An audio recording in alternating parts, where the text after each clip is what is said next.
There it is. For the last time. No. Welcome back, everybody, to the finale of the Grey Guardians. The last time we'll be meeting this 2-year campaign coming to its conclusion this evening. There are still choices to be made, and we're doing it all inside my new studio. I'm officially moved in. Everything is installed. Everything is working beautifully. I cannot wait till our next campaign because the battle cam is so much better now. Because I'm no longer using a peripheral link for the battle cam. I'm actually using the Voodoo card, and the Voodoo card is a true 4K card, which means when we see the battle cam in the future, it's crisp, it's clear. I've got professional lighting now, so I don't have to use a secondary lighting source. Cool. And I will be revamping my battle boards. I'm going to be putting LED lights on the interior of my battle boards to give it some light flow in to cast upwards. And it's going to be a lot of fun. We're going to have fun tonight because, as I stated earlier, tonight is all about the players tonight. This is the journey that they've been on for a very long time. Their characters have gone through some extraordinary moments of both hard choices, difficult opportunities. And before we start our recap, does anybody want to say anything before we get started? As we all awkwardly look at Mira. Who? What? Who, Mira, what? Well, everyone, I have enjoyed playing D&D for the very first time with all of you. I have grown to love your characters, and I've grown to love you guys as friends and companions through this amazing journey and story that we've all told together. So I wrote down a few things that the Grey Guardians have taught me. Out of the Book of the Universe. Mayra has taught me acceptance for the things that you're not able to control. Keen has taught me perseverance. That despite what life throws at us, you can get back up to fight another day. Her eyes ever toward the horizon. For Jet, her spirit. There was never a moment she wavered, even against the greatest of foes. She would face them head on and make them regret ever messing with her. I'm even the stink of looking.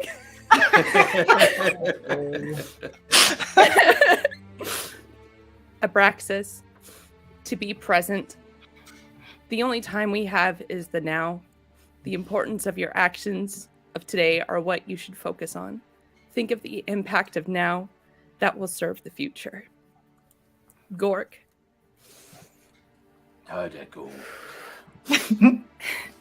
Heritage. Future. Heritage and future. The effects of one person standing up and ensuring a future is both noble and selfless. Heroes come in many shapes and forms, but the God Killer is one of legend and history for his people. Storyteller, telling stories. The main maestro, the architect of the world of our characters, you have made strangers become friends and told a story that will stay within our hearts. In fact, thank you all for sharing your character and your stories with me and the rest of the world. I'm gonna miss these guys. Yeah. Yeah, I've been playing. Yeah. I have to say, I've been playing campaigns for, a good chunk of my life. This is the most memorable group I have ever played with the most heartfelt and, life-changing stories that we've told together for the past couple of years. So thank you all too.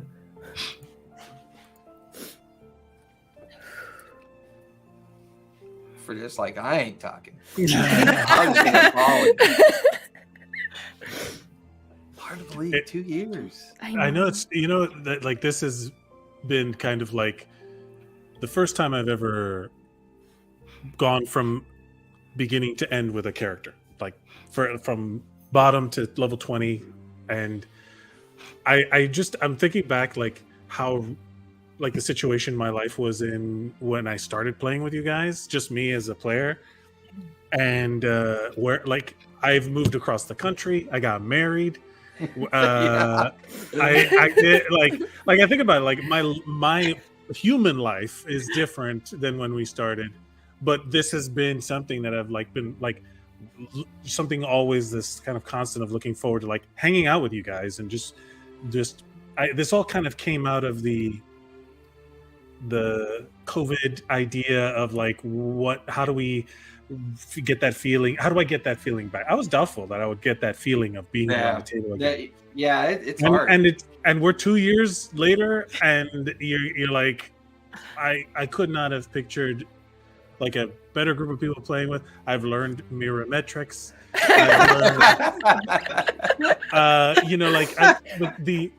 And just like there, I always talk about D&D having like 2 levels of memory. Like I remember, logging in and leveling up and joking around and all of the tech issues and all the like all these dumb things. And then, but I also like I remember whenever there was like a cool moment, it was twice as big, because it was us around the table being excited for a natural 20, a cool idea, even a shit natural 1 turning into something hilarious, whatever it was. And then there's like the story itself and how it's kind of unfolded and made itself this kind of breathing, living thing.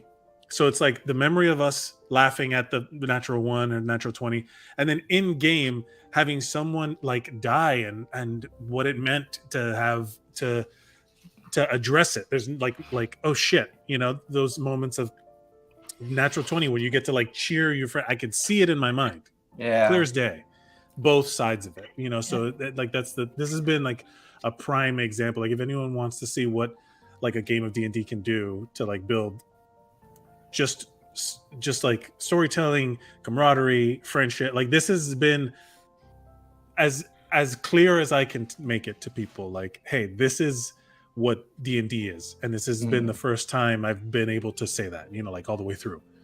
That's pretty amazing. So anybody else? Are we ready for our final recap? Keep delaying it.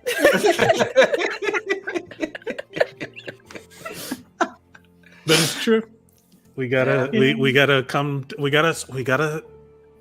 finish telling the tale. Yeah. And what a tale it is. Journey that began a while ago with friends that are not with us now, either through the condition of the world and the way we move through it, but a group that gradually came to the realization that Keothi, a female Goliath of unique interpretation of the world, was beset with a vision. This vision of the Calamity truly not being over yet.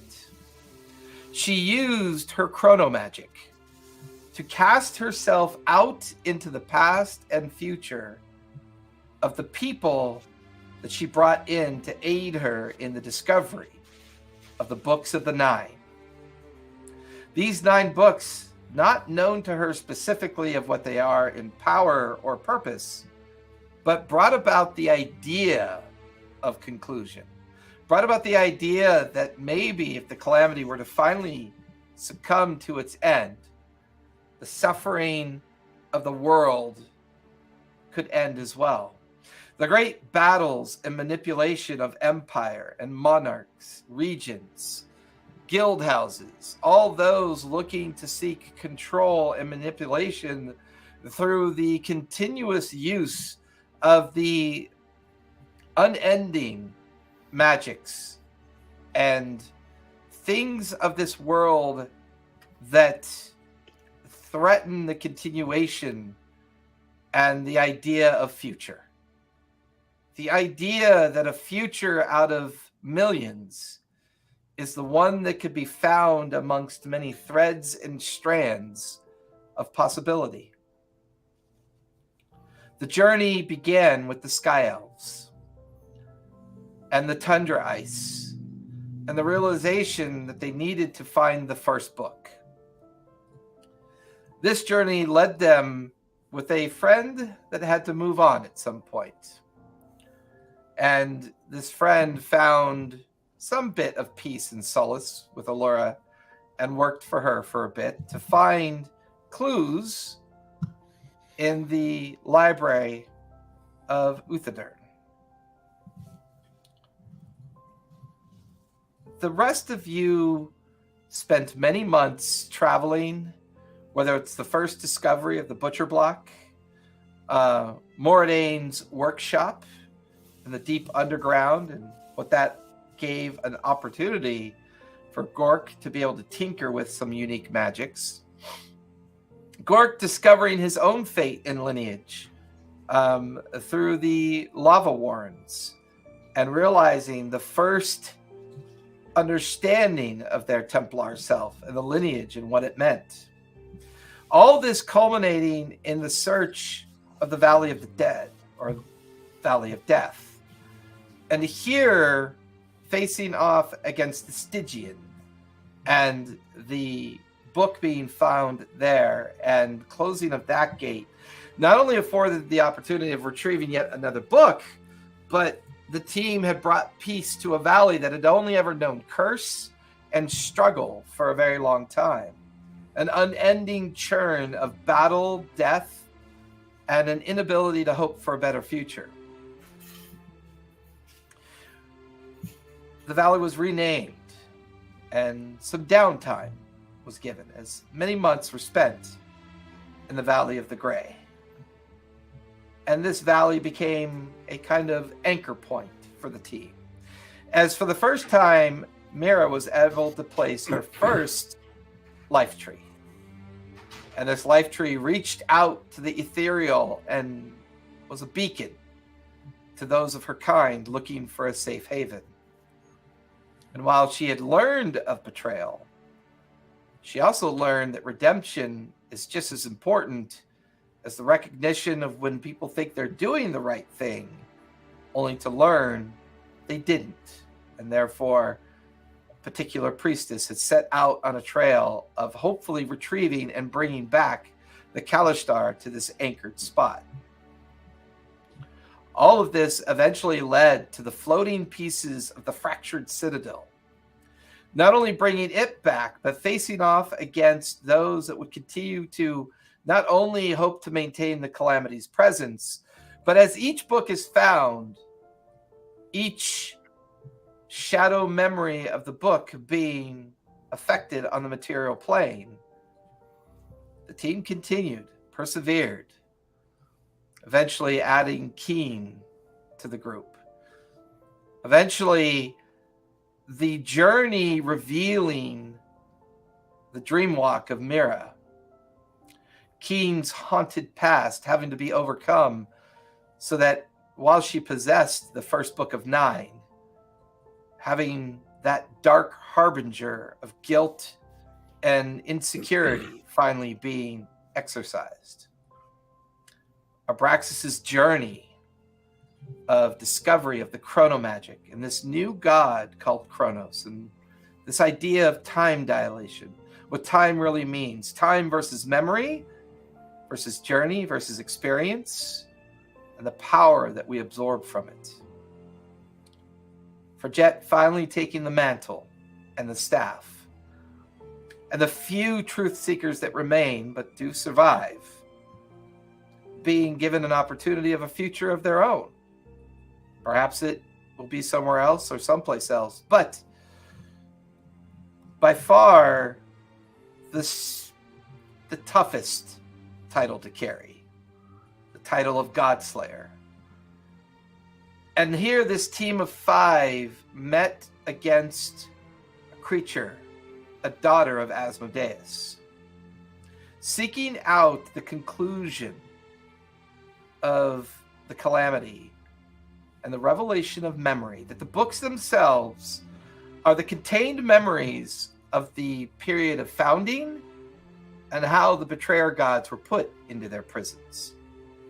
This became the template. This began the final understanding that with the retrieval of the final book, not knowing what Keothi's intent was, where we last left off, Glacius had been destroyed through memory.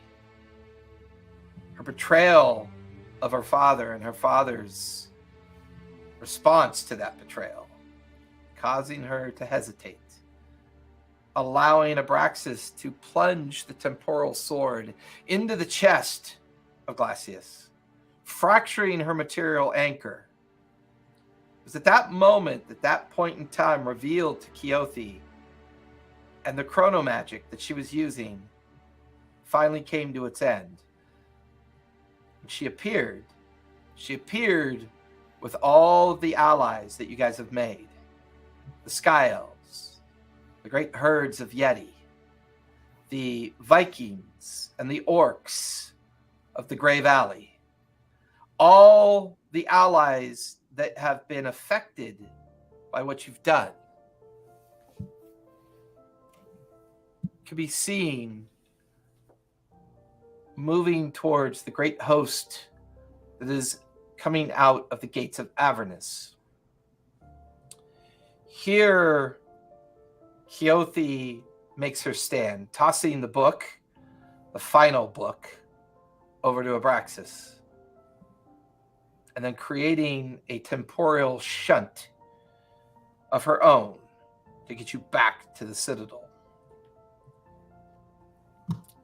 The last one to go through was Gork, hesitating and looking at what must be the greatest fight to have ever be given a possibility, showing a little bit of reserve, realizing that the legions of creatures may not be stopped here on the battlefield, but may be stopped through guarding his friends, providing his friends the opportunity that they need to finish this fight, to finally close the chapter of Calamity. One by one, going through the portal, you appear on the stairs of the great Citadel spire in front of you. The Academy remade, the great fractured regions of the Citadel reassembled. You're greeted by a familiar dragon form. The Jade Dragon kind of looking down at the five of you. And that's when you notice that on the peripheral edge of this place, under rock and near hiding places, all of the dragon folk, or the dragonborn, from down below have assembled here. That's when you realize out on the horizon, great masses of creatures are slowly making their way towards the Citadel. You can see explosions of arcane gates coming into existence, as the very gates of Avernus have been sundered and opened upon the world, all of it emptying itself out into the space to stop the five of you. The dragon looks at each one of you and smiles. Her huge wings and mass kind of circling with anticipation of the fight. She looks up at the incoming tide of unending chaos. Well, we'll hold them off as long as we can. And you watch as the dragon takes flight. You watch as the maybe 100 or so dragonborn, heavily armed and armored, begin to make their way towards the edge of the precipice of the Citadel. The five of you stand Looking at the entrance, the double doors are open, completely vacant. No sign, no sound. Just the restored interior of an ancient citadel that maybe holds the final clues to sealing both Avernus and potentially setting things into their proper expectations. The temporal shunt has gifted all of you a long rest. Hallelujah. So you can go ahead and click You're off a welcome. long rest. I did. I should have been doing that the whole time. Long rest. Well, I mean, it definitely had a lot more presence because you finally had the sword. And it's funny because me and Barry were talking about this last week. We were like, it's amazing how she didn't give up on that sword. Mm. I'm not really sure how it would have gone without it. I'll be honest. I'm not really sure how that would have gone. But the fact that she turned herself into a little Arctic fox and convinced you to continue looking for that sword might have been one of those points in the campaign that was pretty interesting, to say the least. I gave a fox about it. I see what you did there, and my ears are bleeding. 5 of you stand at the entrance to the Citadel. What would you like to do? Well, this is it. I guess there's no time to waste. Yep. Let's go in. Get the books into the statue's hands. Right. And Mira will turn to Gork. Do you still have those heads? We left them here Head? last time. Oh, the statuettes. Where did we leave them? They should still be in the chamber. Okay. All right. No Let's go time in. like the present. As you guys walk across the threshold and into the interior space, for the most part, the only thing remaining of its former self is the fact that the scaffolding is still there, with the stairwells that a stairway of scaffolding that leads up into the navigation chamber, where all the celestial star kind of representations of the astral sea exist, where the helmet is, alongside that chamber where the 9 stone heads reside, the ones that you had retrieved from the alternate form of Keothi that had come in from the Shadowfell, I believe. But the iridescent light and the magical nature of the interior of the Citadel cannot be ignored. There is something different about it. You look up at the different statues kind of circled around the center of the Citadel, looking down with their shoulders and busts of bodies, their hands outstretched. Absent are their heads. And now we know why. It's part of the ritual. The false Keothi who had traveled from the Shadowfell had hoped to use them for their own purposes. But that was not going to happen. The other thing that you notice is in translucent arcane sphere now exists in front of each statue. And it is a celestial pattern of the Prime. One represented in front of each statue. You can see it casting up and projected out in front of the hands. And in between their hands, where you thought the book was supposed to go, is now a projection of their celestial form. In constellation of stars. You can see the one for Ayun, the Wild Mother, Bahamut, the Dawn Father, Cord. All 9 represented here. The entire interior of the Citadel is lit up with the fact that you can all feel a steady hum in the interior of the Citadel. Like this deep, long forgotten engine somewhere deep in the roots of this place, beginning to come back to life.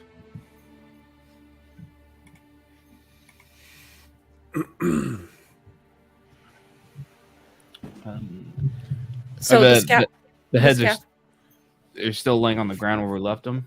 Up in the astral sea chamber, yes. Okay, and there isn't any access to the statues, right? No, they are quite large. They average about 20 to 30 feet in height. They're great effigies in representation. All their bodies feel or look the same from the shoulder neck side down. Their hands are out in front of them, palm up, with now the constellation of each of the 9 gods kind of represented in each individual hand. And is Keothi gone? I was just about to. She was left behind to do what she can to delay. She's So doing the battle. fight. Yeah. She's essentially leading the fight with Alora and Kima. This is Mount Doom, and the battle's happening outside as we're throwing the ring into the right. Correct. Nice. See what you did there, buddy. Yeah. No, I dig it. We need to. I guess has Abraxas seen a vision or timeline of this event? Like, is there? No, the last thing you remember Keothi saying, she has no idea what to expect next. Her time and Right. understanding of vision and time is brand new from this point on. This is the gap. This is the end of all things. Correct. Time wise, got it. Correct. Okay, I guess there's one way up, and Mira will mold earth and get like a column to go up to like the hands. Because I can't fly. I remember flying, and then there being like How is it? temporal. Is it like statues, That or was like when is it the- in the wall? Well, the original effect on your flying was because the gate hadn't been shut yet. So there was strange magics going on at that time, almost as if Right. like time had been slowed. That's been effectively gone for a while now. The way that you view the 9 statues, they're in a semicircle, almost like in a very kind of like theater way, like this huge theater. Like they're all looking Space. down in the center? Yeah, and they're like all Oh. arranged around it, and there's no heads, right? It's just their hands. They're 25-foot tall forms of their statue form, and inside each hand, a kind of like constellation arcane globe representing each of the 9 prime deities. I'm going to reach out and cast fly at 7th level, and we can all fly now. Okay. Yay! Level 20, baby. Let's do this. Woohoo! Let's burn some spell slots. Backflip. So all of you begin to kind of like hover, and you realize you now have the ability to fly. I would like to Actually, go so it's and- 6th level because I can fly without the fly spell. Correct. Go ahead. I would Gork. like to go and start fetching the heads. Okay. You watch as Gork flies up to the interior of the astral chamber, goes inside, and you come back with the 9 stone heads. Which is strange. They're not very large. They're quite smaller than what the statues are. Weird. I'll try and go to the closest one and try and match the head. I'd like to grab a head from Gork as well. Okay. To So help Mara grabs assist. one. Gork has one. Everybody else each grabbing a head at this point? Yeah. We're trying to. This. Everyone give me a history check as you examine the statues, the constellations, and the head of the statues that you grab. I'm going to burn a thing and roll with advantage because I'm. Okay. Not, 4. Gork doesn't know shit. Nat 20. Woo! Nat 20. natural I'm just 19 going up for to, like- 22. I'm just going up to a statue. I'm just putting one head on at a time to see if anything happens. What did you get, Mara? I rolled an 18, so I got a 25. Okay. For Jet? I got an 11. So as Gork and Fridget are at the first statue, just trying different heads, Mira, you recognize one of the heads matches one of the nearby constellations, the kind of like the second statue over, where you can see the pulsing globe of Starscape, kind of revealing the constellation of Ayun, a prime deity of intelligence, magic, information, knowledge. Those that seek deep understanding of magic and knowledge will typically call her pantheon and call her someone that they follow. And you grab one of the heads out of Gork's hands that recognize that, and you start drifting and flying over to that one. Keen, you grab Cord's statue head, and you recognize right alongside Mira is the constellation for Cord, and you drift over to that one. For you, Abraxas, you recognize the one for Melora, and you grab that one, and right along Keen is the statue and constellation that matches Melora.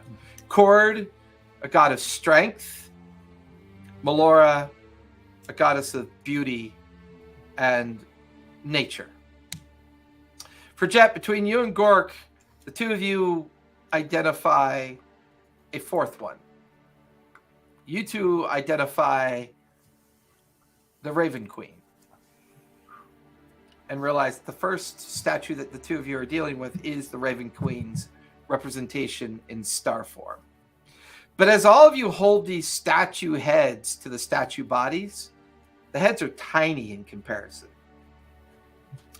But as you begin to focus on these, you're missing a step and you're not sure what that is. Can I roll Arcana to see if there's any kind of magical clue? Like Sure. if I see... Mira? Can I assist them with that? Sure. There's a 27. 27. Oh, I don't think you need help then. Hey! Oh, but I got a nat 20! Hey. You got super help. Both Abraxas and Mira look over for Jet. Where are the books? The books have to go first. We got to give them something to read before we give them eyes with which to read. You know, that makes sense. Does it? I mean... For statues, do they really read? Yeah, so, yeah. I'll fly back. We down. got to open the books, yeah. Yeah, I'll Oh set up boy. and I will. Watches for Jet, opens up her bag, pulls out the box.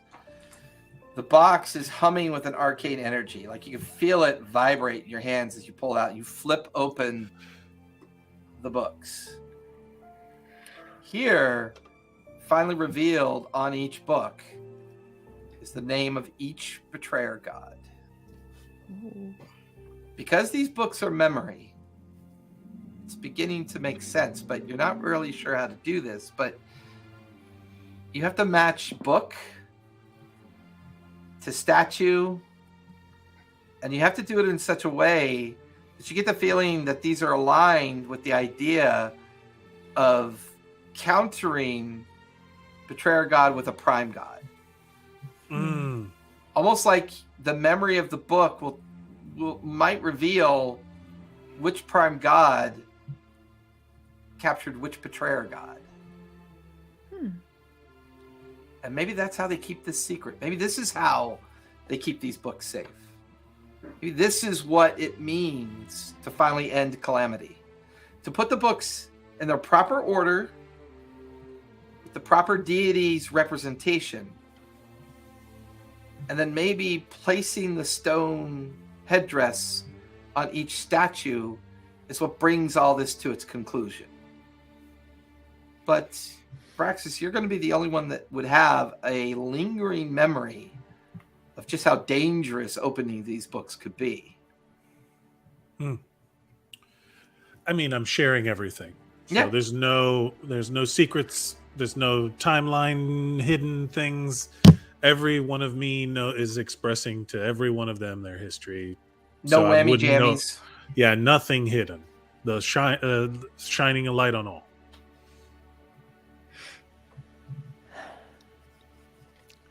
But we do have to. Somebody's got to do. We each got to do something. Well, if we are going to open these books, does that mean the portals will open here? I don't We- think so. They've been changed by this place enough, even as like you can see that there's like words on the cover, there's names. We've seen the alternate. We just need to figure out who is. We need to figure out what where to place ourselves in time and in our minds and in the story to then channel the memories, because these are memories, right? Yeah. So if we open these, that means that our brains are going to be flooded with the memory of creation of these things. If even if it's just an echo. So we need to steel ourselves and protect ourselves. Okay. Maybe if we skip to the endings of the books, that'll be like when the primes captured the betrayer gods, and we'll know which ones to match.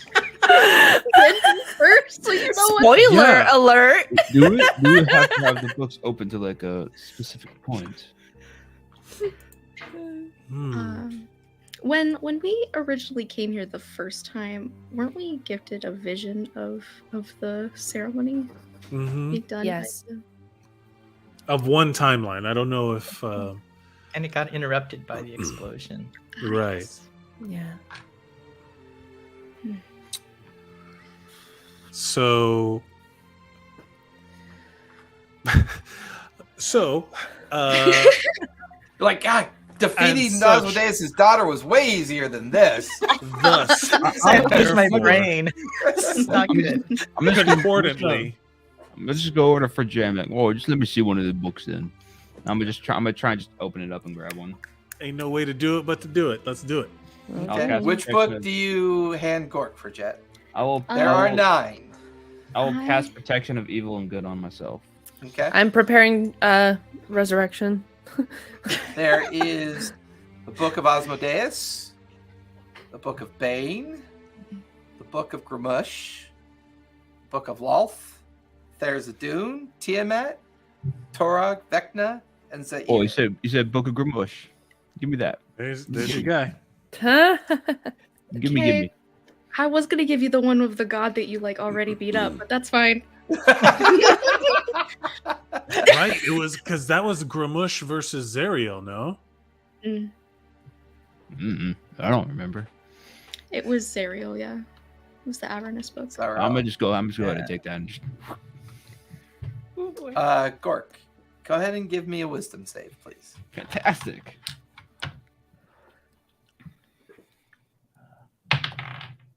$21.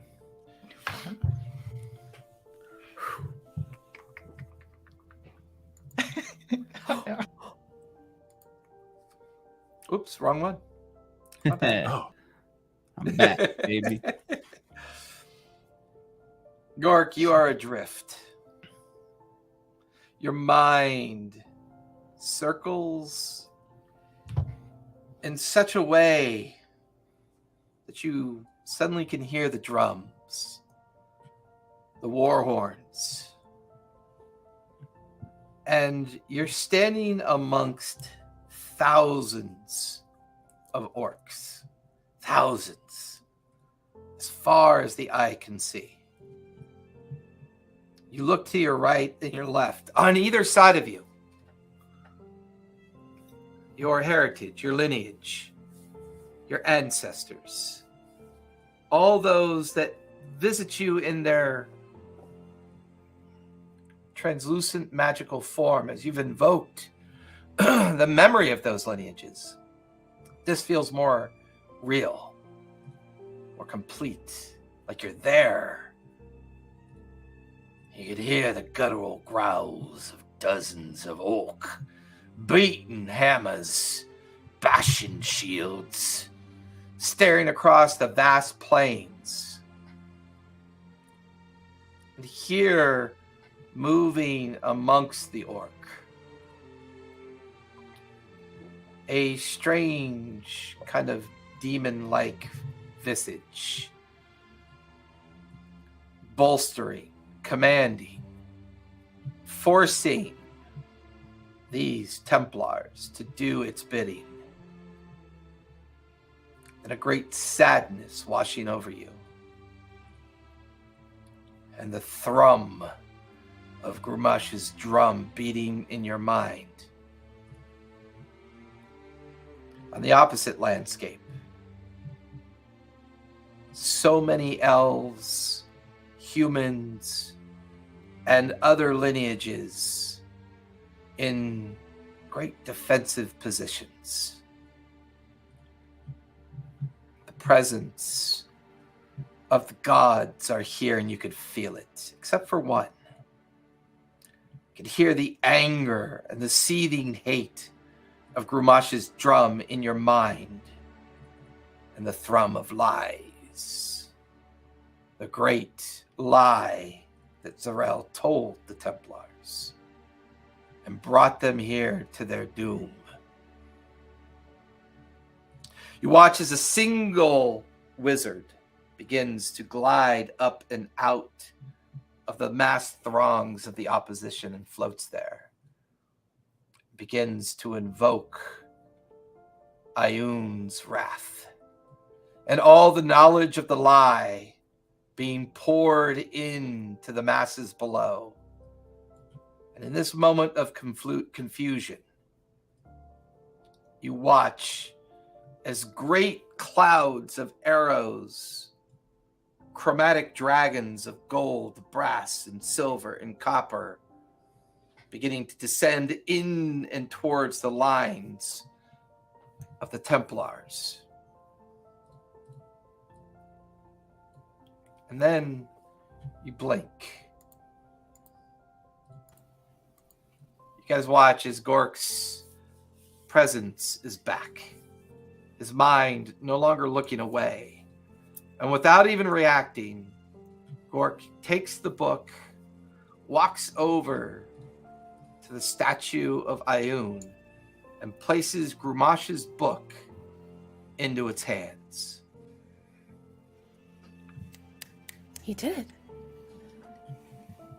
As you do that, Gork, the sound, and all of you look around to watch ethereal visages of orcs fill the entire interior of the Citadel. Thousands of them. And they let out a great war chant of relief. Their souls finally given the gift to travel to Grumash's house and to know the forever war of the Astral Sea. And they all turn in unison towards Gork. And they cough. Boo! Great crescendo of orc yells cascade out and around. And one by one, they begin to fade.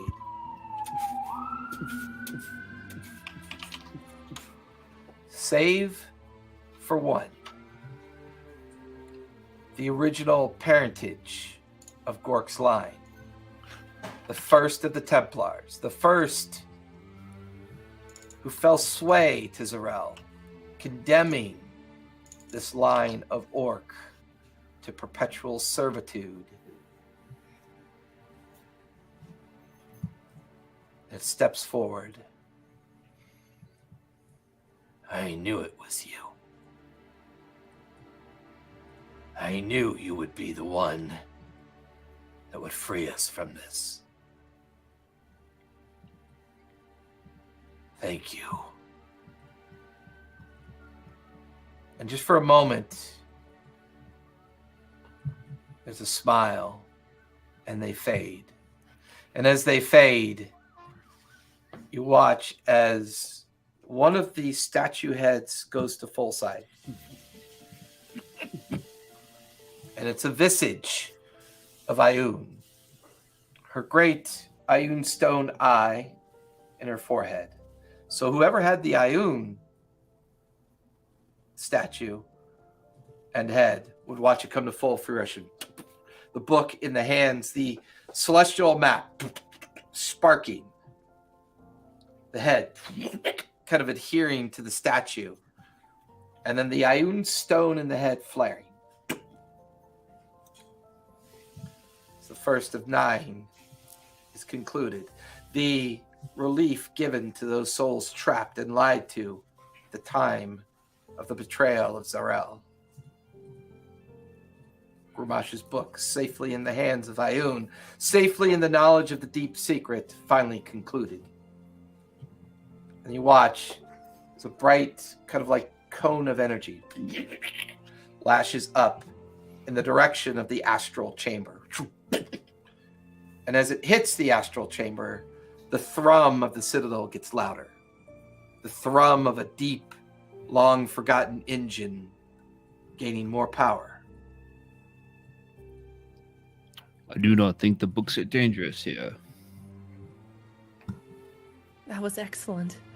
And Mira will fist bump Gork. Like the Thor and Hulk just walk. Yeah. Cross giant strength. I've created. Or yeah, you activate your Yeah. It just turns on when I get hit.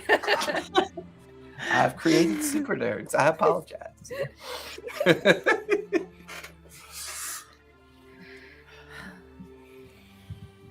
All right.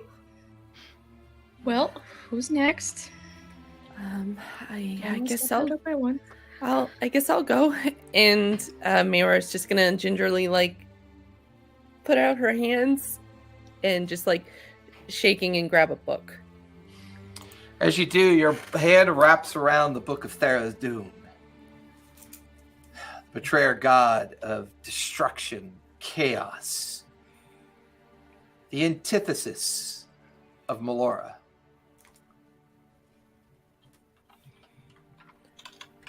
She pulls it open.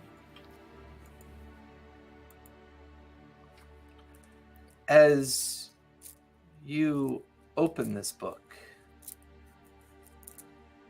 you're adrift in a time of the making of the world.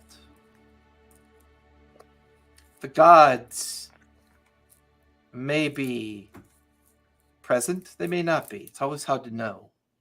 But you're watching a world be birthed, a world come into fruition in existence. You then feel the incessant sadness of Melora's mind as you watch a great darkened cloud of destruction, hate, chaos, cataclysm. A cloud linked to a god that sees only opportunity to remake a world in an image of their own. And as this dark void spreads across the beginnings of a world, you watch as a translucent hand, translucent form stands in front of this great void. They seem to be sylvan in appearance, but it's an odd feeling at first. A strangeness, a familiarity. This form reaching deep into their inner self to find the power that they need to channel Melora's faith and understanding in them. Alongside this form, a sphere, an orb of translucent energy. And then you hear a wispy voice look at the sphere. Well, what do we do? The sphere pulses with life. We only do what we can. Perhaps there's something for us out there, but We must channel this. We must do what we must to prevent this chaos from destroying this world. I think we are linked. You watch as the image of your mother turns to look at a familiar form of Erebus. And the two of them channel an arcane energy of understanding as the only way to truly save their people was to come to the beginning of when the void was first created. And when this void fractured and was sent spinning off into the astral sea, it threatened the very existence of the Kalishtar homeland. And just for a moment, your mother's face kind of turns to look over her shoulder as if someone's watching. And she just smiles.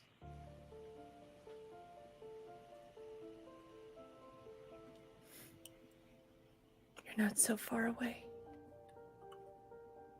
And she looks over her shoulder to stare. Erebus floats nearby, comforting her. It's not a sacrifice of our future. It's a redemption of our past.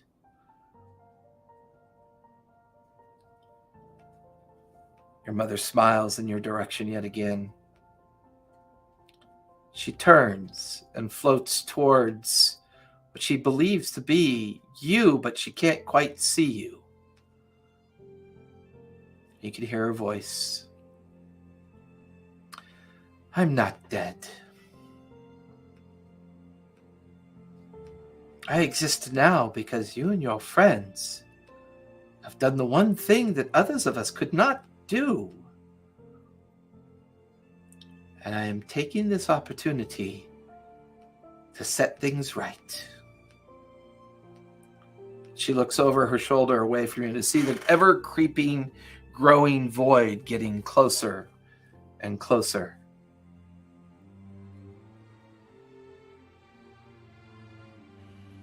No. Don't go. It's impossible for me to ever leave you, child. We are Kalishtar. We are both the beginning and the end of a people that cannot perish. We may be doomed to suffer from time to time, travel looking for a home that we think exists. You feel her translucent hand pass through your chest. The home is always here. Home is memory. Because memory cannot be taken. Memory is the beginning and the end of all things. What you see here is a new memory that you will pass on to our people about how we got a second chance and not to waste it. At that point, you watch as the sphere of Erebus shifts and change into a male form.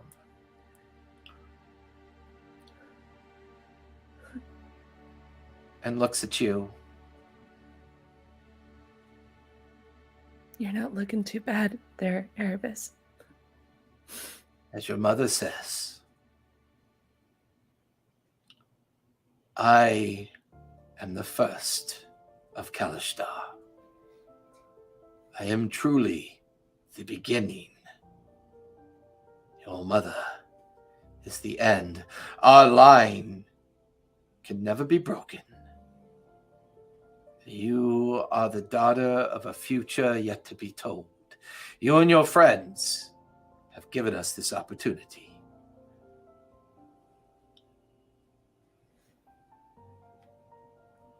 I understand. And they both kind of smile at each other and turn and begin to float towards the void. There's a great collision of dark and light. without hesitation, everybody watches as Mira comes out of her kind of dream state she's in. She'll shed a tear as she places it. And you watch as she places the Book of Therzadun into the constellation hands of Melora, the statue, head growing to full size, the bust being remade, another like shunt of energy crashing up into the astral chamber, the thrum getting louder, getting deeper, getting more present. Who would like to go next?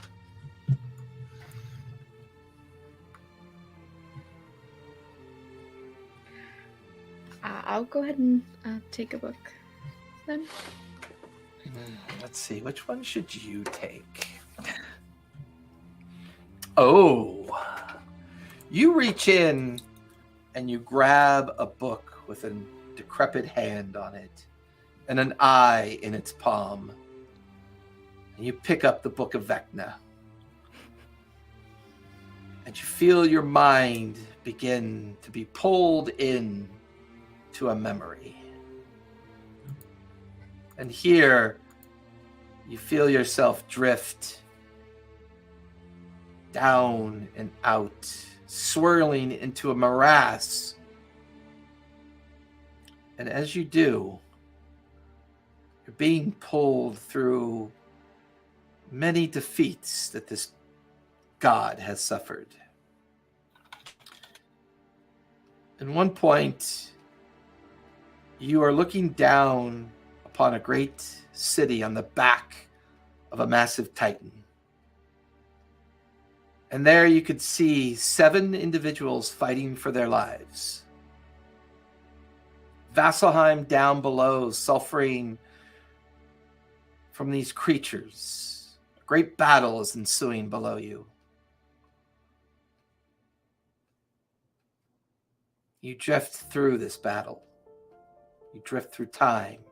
You displace your understanding of truth and wisdom. Oh no, she was gone. Oh no, what happened? Perfect timing. How much could you hear up to what point?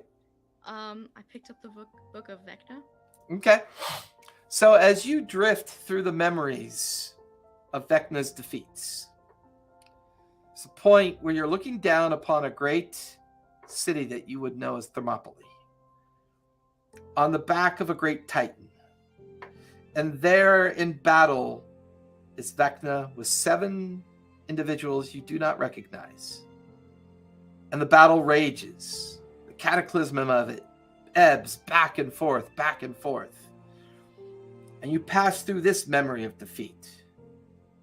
Eventually, you pass through more memories of Vecna's defeat, never truly ascending to a true godhood status, but always suffering through the ineptitude of foresight, limited understanding of wisdom and intelligence, limited understanding of what it means to truly be in control of one's understanding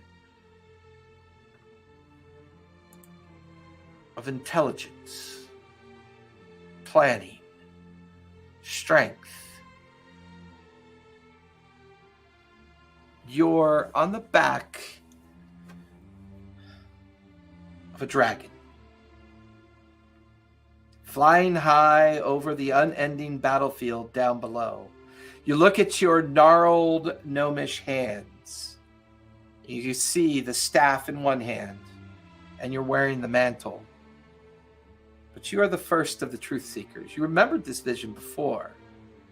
This individual living a very long time ago, and somehow has transcended to this point. Looking down below, you could see the great vast army of orcs, the demon creature waiting amongst them, bolstering their ranks and numbers. You could see a great dark void creeping ever into the interior of the battlefield. but two bright points of light fending off that void. The great platinum dragon's visage arcs its head to look back at you, and the booming voice: shall we give them the time that they need? And you look right and you look left, and you can see great swarms of copper, gold, silver, and brass dragons, all flying in like a hovering pattern behind you and the great platinum dragon that you sit astride. You grab onto the staff. You feel the power of the mantle and the staff ebb through your body as the massive hordes of red, black, green, blue, and white dragons begin to lift up and out of the great masses down below.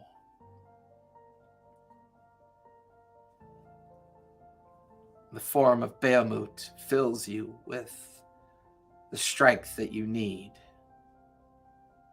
The strength to defeat this would-be god, who never will be a god. His own short-sightedness, his own narcissistic assurance that no matter what, godhood is something that he has earned and should be given. And as the peace of Bahamut spreads through you and the great chromatics begin to fly towards one another, the air fills with the smell of ozone, arcane energy, power, the great masses teeming down below, colliding in great struggle and strength with one another. Hear the raging battle of the battlefield fills your ears.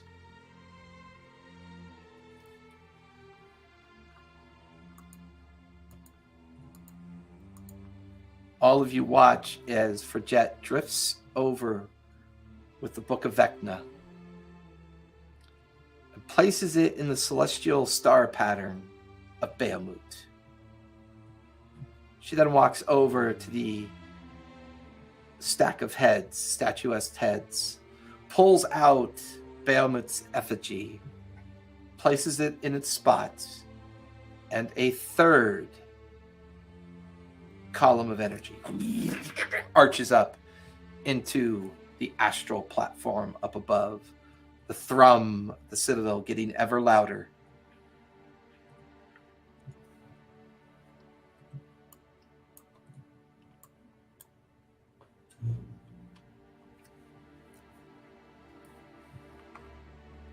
Vecna's book placed, Grimash's book has been placed, and Therzadun's book has been placed. I guess I'll see if I can find the Book of Asmodeus, because that's the one that I had the connection to. And there, on the surface of its cover, the great flaming crown.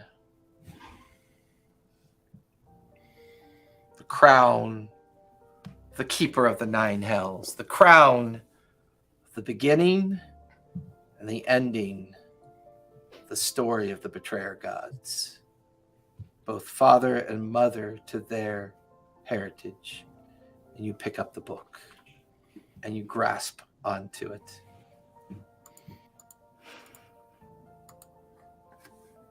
Your mind drifts into memory.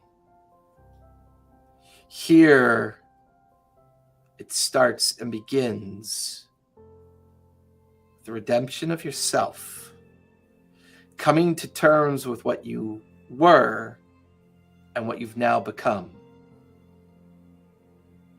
Lost in the treachery of a world that never gave you an opportunity to be anything other than what they forced you to be. The realization of being with your new friends and journeying with them alongside you, a great sun, the glowing orb of the sun of Exandria. So close, but you know it's so far. And as the battle rages below, you can see the growing void of darkness creeping towards two very shiny sparks of light. You see the great orc horde and legion fighting it out with all of the defenders of Exandria, and then the great tides of all the dragons ebbing back and forth over this huge struggle of control over the battlefield. So easy just to close your eyes and forget all of this, to forget your own past. But it's the journey of healing. You feel a connection with the sun, the great orb of life. And here you can hear a soft voice in your mind.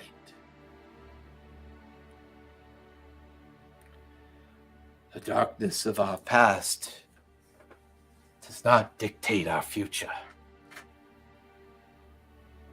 Our past is just a stepping stone towards our journey to get where we think we are going. And you look down at yourself. A great female form wearing gauntlets and plate mail.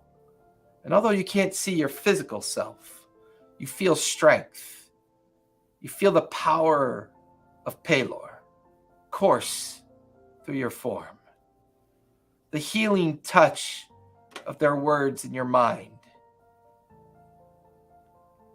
To your right and to your left, upon griffins, eagles, and other creatures. The great cadre of Pelor's followers, all the paladins of the known time, are here. But you could feel their distant dark memories too. Bad choices, bad journeys, fraught with misgivings, uncertainties. You could just feel the healing energy wave out from yourself and into them. And then you feel Pelor's mind just join with yours as you take on the visage of the first of all Pelor's champions. You feel, for the very first time in your life, redeemed of who you were, knowing that your journey's future is still yet to happen.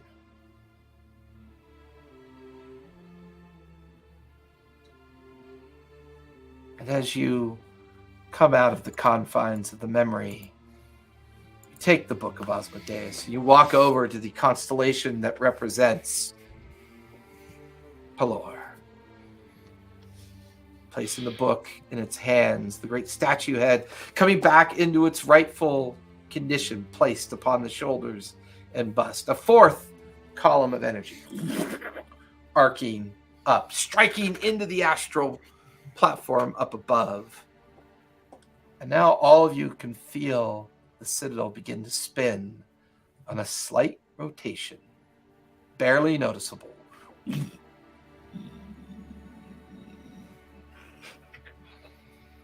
the creaking and aching of millennia's worth of stones beginning to shift under the weight.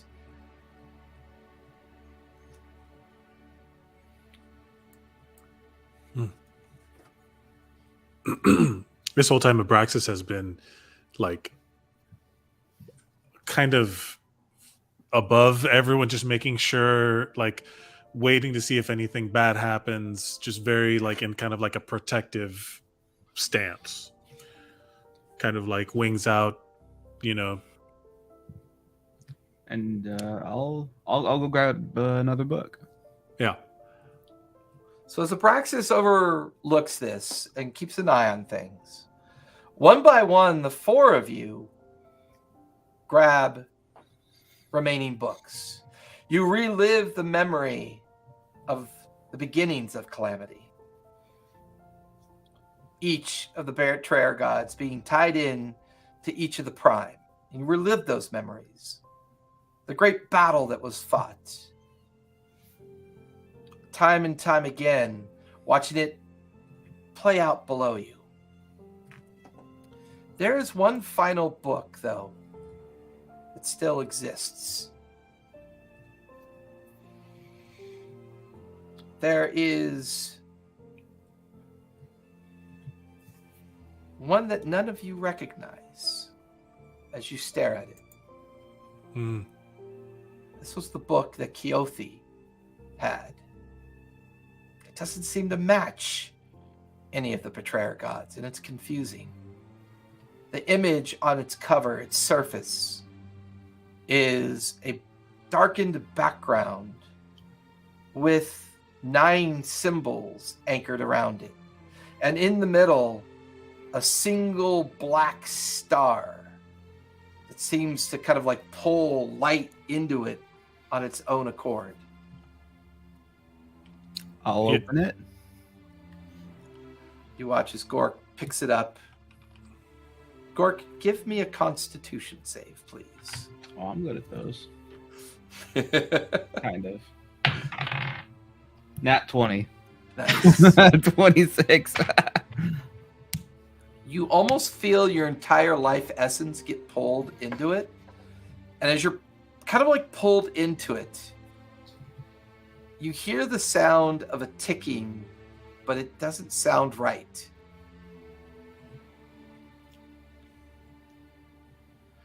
Forget, as you're holding the last of the statue heads, doesn't look familiar at all to you.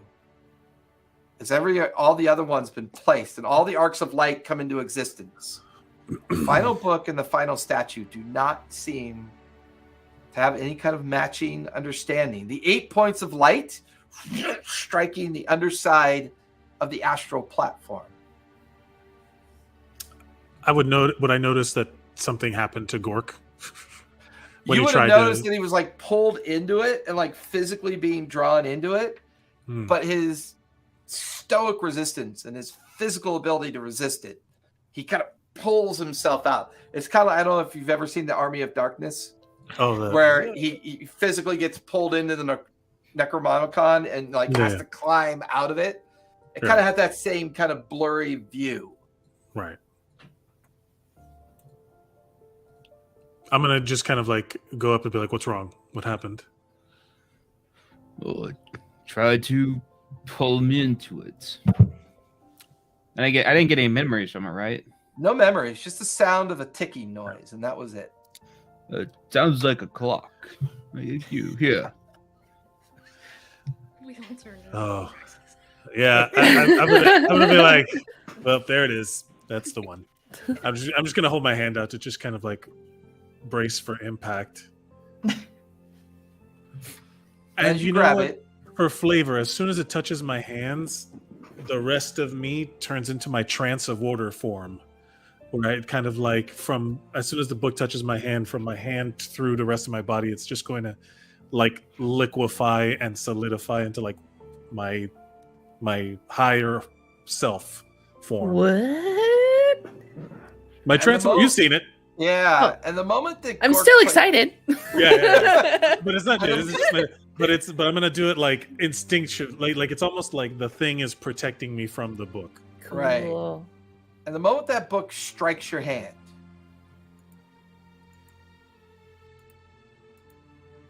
you're immediately lost into the sound of that ticking clock. Yeah.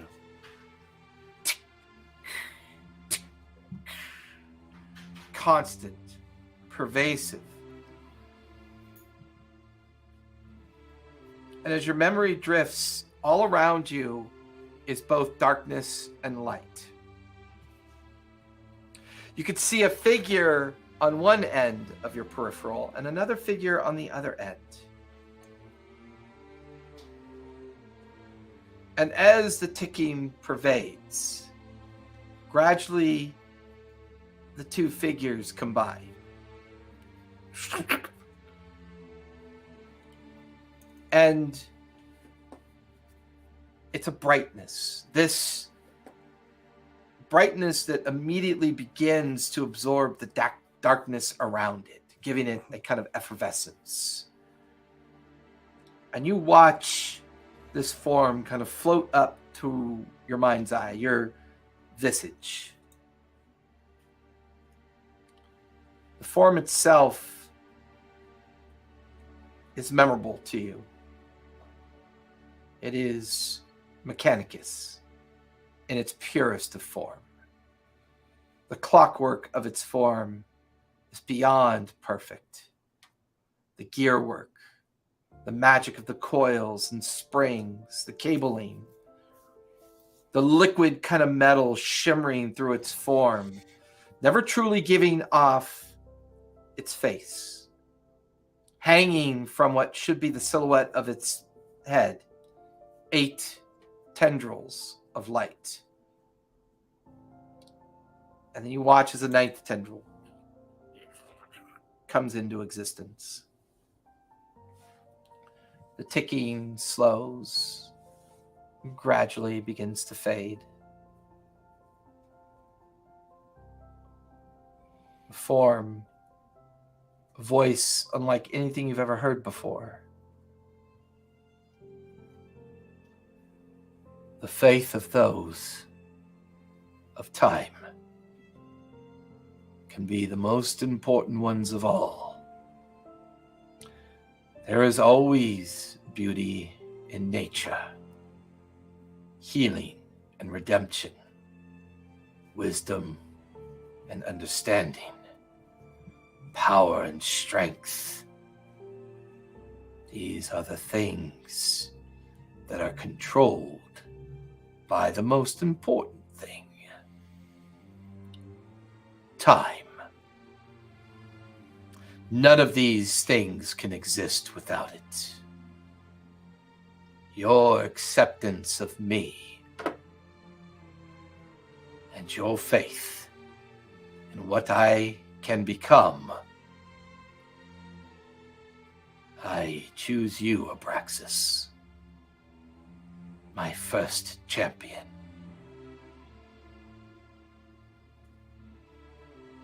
And you watch as your form begins to change. And those looking at you would notice your form begin to change as you take on the purity of Mechanicus. Your sentient understanding of the beginning of time comes into your being as you are gifted as the first champion of Kronos, a new god that has been brought into existence because time itself is living. It's important. Time is what it takes to love. Time is what it takes to wage war. Time is what it takes to build things of beauty, heal, establish faith, creation, existence. Without time, the worlds, the astral sea, and all things that exist could not exist. And it's this understanding of time, its manipulation, the many strands of it coursering around you, colliding, slamming into this translucent figure hovering in front of you. As your form completes its shift, a familiar helmet tucked underneath your arm, and the voice of Kronos in your mind. can never be found. They can never be retrieved. Your journey will be unending. You will never know permanency. You will never know the trusting companionship of others. As a champion, you will only know the importance of your journey, to keep them hidden, and to never allow them to be revealed again. The form drifts closer towards you. Do you accept this oath? And I'm going to take the helmet, and it kind of like absorbs through my horns and onto like forming me like a new like cowl. Well, I have enough time to prove my worth. Yes, I accept it. And with that, you come out of your memory of present. All of you watch as a very transfixed and changed Abraxas stands there. You recognize the helmet on their head as the one that was up in the astral chamber. You watch as the ninth and final statue reveals itself to be a 9-tendrilled visage of time. The 9 links of time to the 9 betrayer gods. And you watch as that final book of the void is placed by Abraxas in the hands of the god Kronos. That's my guy. Column of energy striking into the base of the astral platform up above. The rotation of the citadel gaining in strength. The hum and the gradual feeling of the citadel beginning to lift upwards. I'm understanding that this is now my ride. Possibly. Sounds like it was the oath that you took. Yep. I'm just going to kind of like hover kind of down and just be like, this is the way it was always supposed to go. So, we'll have to part here.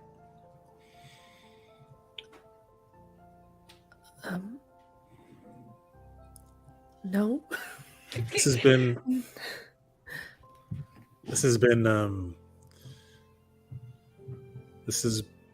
been a journey, and I'm happy to have known all of you. And I'm happy to have been here to protect all of you and to try and help all of you and to be worthy of your help. And this will be the end of this story. But hey, memories are our own way of time travel. And whenever you think of me, you just go right back. Well, don't feel too bad about it. I almost didn't come here. On another timeline, you didn't, but there's plenty of more battles for you to fight, Gork, I think. Well, we'll see. But you've helped rewrite the history of this world. Maybe not by punching. I'm sorry it was books, man. I really am. I'm sorry it was... I'm sorry about that, too. I'm sorry it was books. But look at how far you've come.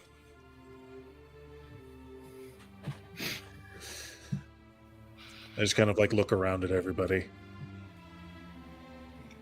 I'm not quite sure what the next steps are, but for all of you, we gotta head out and reclaim your time now that we're done. You're gonna, like, come back and visit, though, right? I don't know what the rules are. I never have. Just kind of things always balance out. And even if I never see you all again, I will have. You're not thinking fourth dimensionally, guys. This is. It could not be any more clear. No. You remember me. I'm there. Oh, sorry. Who are you again? Oh no, it's happening already. Oh no. I've been erased from this time too. No. But I will if I can. Know that, of course. But I'm guarding something. And it's a big oath. But you all need to be... You'll need to take this. And take this time. It's yours now. Because What? you've... Time? Yeah. I thought that was your thing. Consider it a gift. Because now this has changed all of us, and you can take that with you. Mara, you can take your people with you. Plant the trees. Share the memories. For Jet, I'm sure you're going to write this down in a book of some kind. It's gonna be like a whole saga. Yeah. And you'll share those stories. All those books that you would go looking for in libraries, now you get to put some of them in there yourself. And Kane, you can redefine who you are as many times as it feels right to do. You can change, stay the same, re-experience some lost person you once were, all of it. But you have the control. You're in charge of you.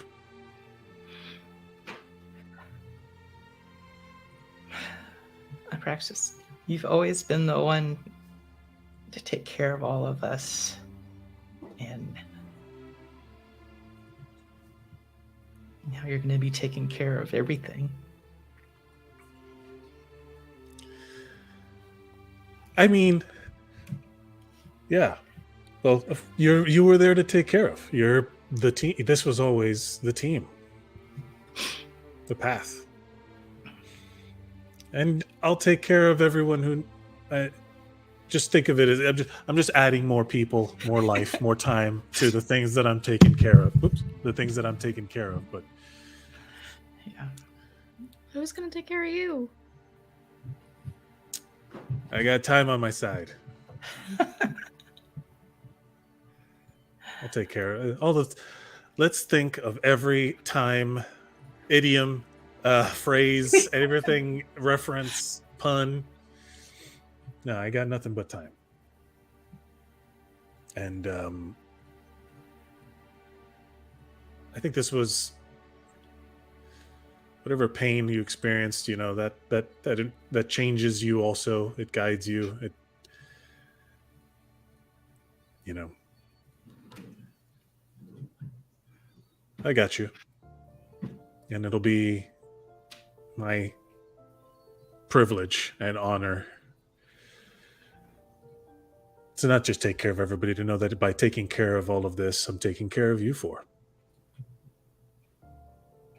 Is this truly what you want? This is my purpose. And that's all I've ever wanted. To know what it was. To know why I am who I am.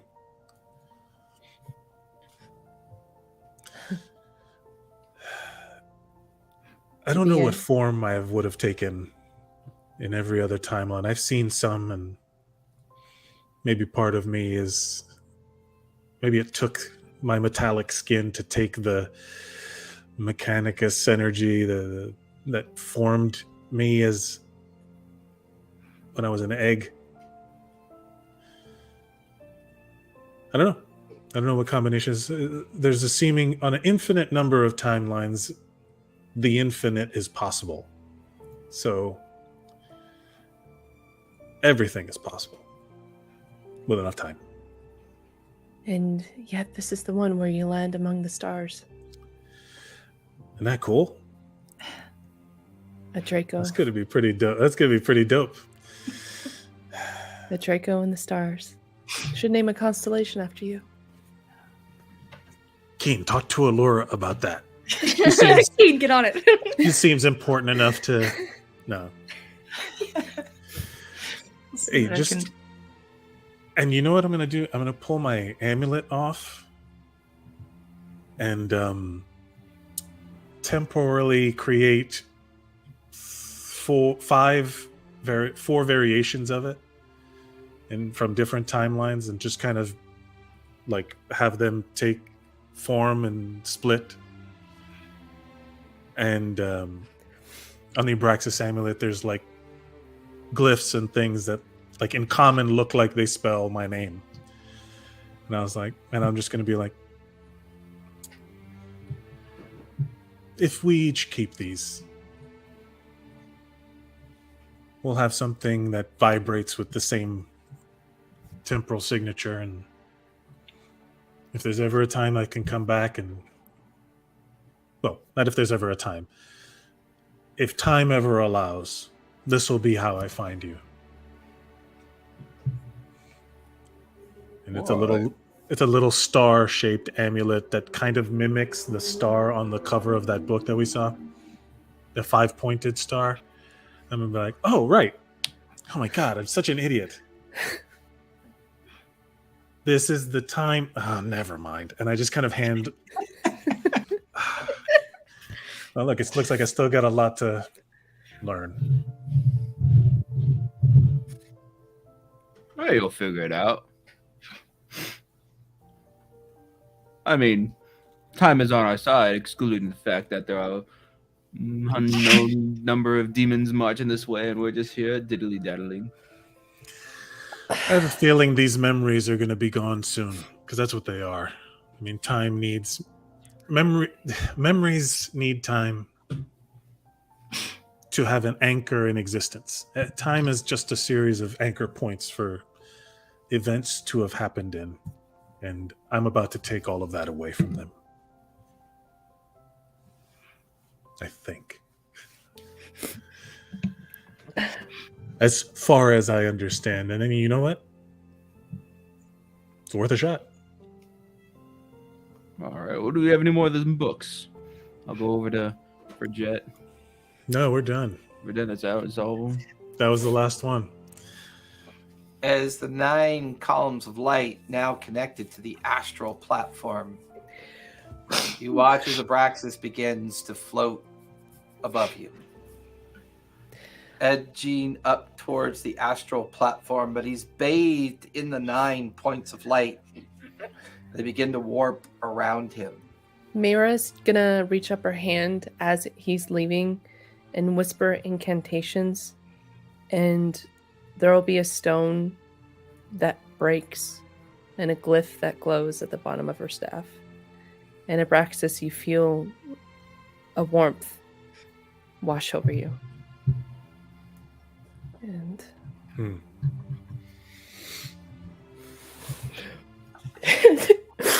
Thank you.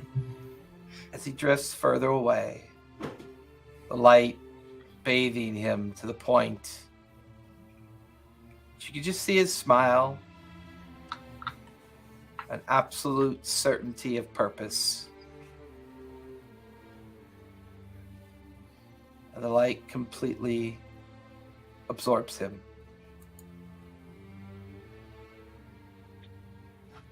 And now the steady thrum, the engine coming to life. The energy of this place, the great brimstone veins, once dormant, now active again. Well, if we do not plan to leave with this place, I suggest we find a way to get out of here before Time to go. As all of you begin to move swiftly towards the entrance, you can feel the general rotation and this place coming alive. A shadow outside, waiting patiently. The great jade dragon I don't know what you guys did, but look. As you look out on the horizon, gateways closing. Creatures turning to ash and memory. And you could feel the gradual rise and rise of the citadel. Watch as the great dragon's wing lays upon the ground. Shall we go? And now you can watch as all the dragonborn are leaping off the edge of the citadel, their wings gliding them down into the valley below. I'll scamper on up that wing. Or before I do. So, any of y'all gonna be staying here? On the Citadel? The Citadel. No. Now she's keen, follows you up the wing, Gork.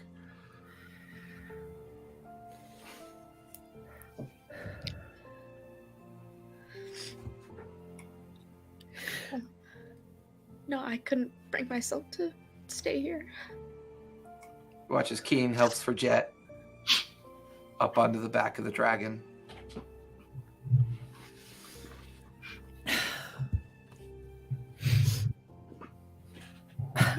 Are the people still in the city? I believe so.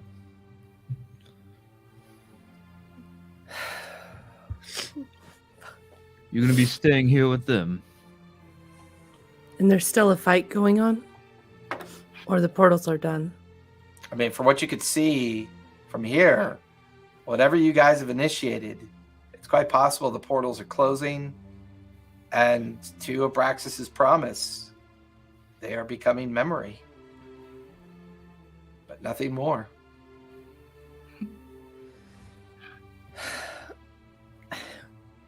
I don't even know if my people returned. The great dragon head curves down towards you. Shall we go take a look then? And Mira will nod her head and she will use, hold on a second, guys. One more delay before we go. I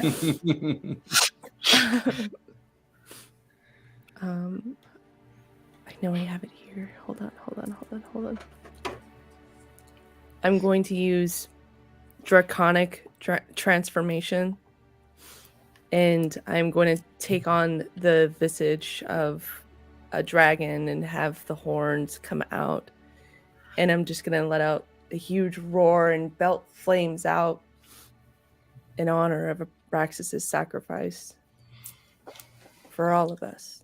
And there'll be spectral wings that pop out just like a dragon, and she'll descend with all the others. You watch as the dragon leaps off the edge of the citadel with Fridget, Gork, and Keen on its back. Mira's dragon-like form cruising. Well over 100 dragonborn gliding down towards the coastline down below. The familiar valley. You watch as the great ancient statue holding its hands out begins to light with an iridescent kind of arcane bubble of energy that sparks out with a kind of like arcane explosion. You watch as the citadel rises, and then suddenly just a pinpoint of energy collapses in on itself. And you watch as a star streaks across the horizon. Explosion of energy, and it's gone.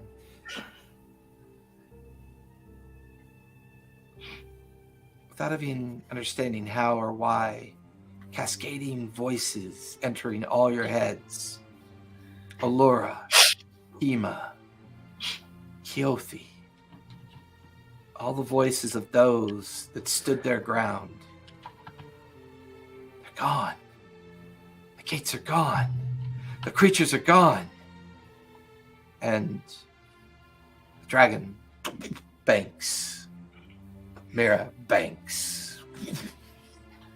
You guys begin to fly in the direction of Anchor's Weight.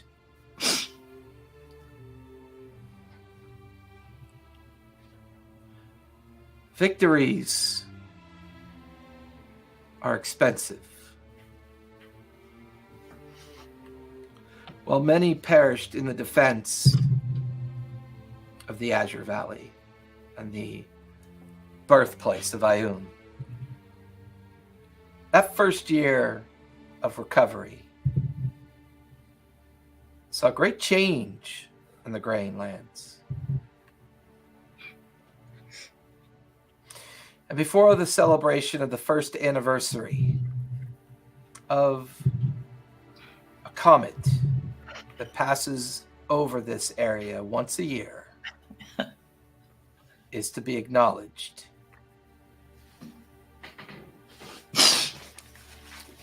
A few of you have unique experiences before you're going to do your epilogues. The recovery of this team and those that fought for the end of Calamity in the Valley of the Grey. Here, the first life tree of this region, one that was planted by Mira, not only has flourished, but the entire population of her surviving people found their way back here, offering Mira multiple decisions to be made. Here for Jet with the surviving members of the Truth Seekers, Gork, the great war clans that you've assembled, who have survived, who've turned this place into their capital. Keen, Allura and Kima,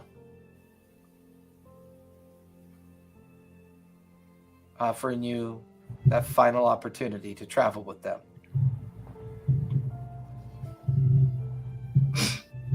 This year is about recovery, healing, and growth. With that in mind, what does Mira plan to do with her future that's been earned? She will lead her people into safe lands in the Greying Lands where the first tree was planted. There she will lead her people in peace as a head priestess. She will teach the many generations to come about the heroes that saved this land, about the Draco in the sky, and all that the future has to offer because of what we've done. And she'll walk through the towns and hear the soft breeze and the chimes. She'll once again hear the harmonic voices coming from the temple once more as she leads the procession back in. And she breathes a sigh of relief once more. We're home.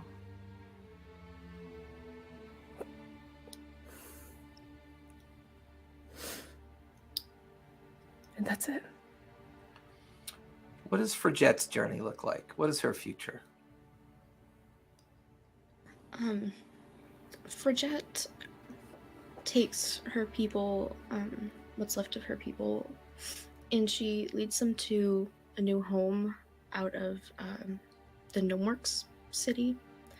And they rebuilt them there. And she redevelops the Truth Seekers Order. But she creates like a secondary inner circle order called the Friends of Archimedes, and their job is to go out in the world and find the stories of amazing people and hunt down dangerous artifacts.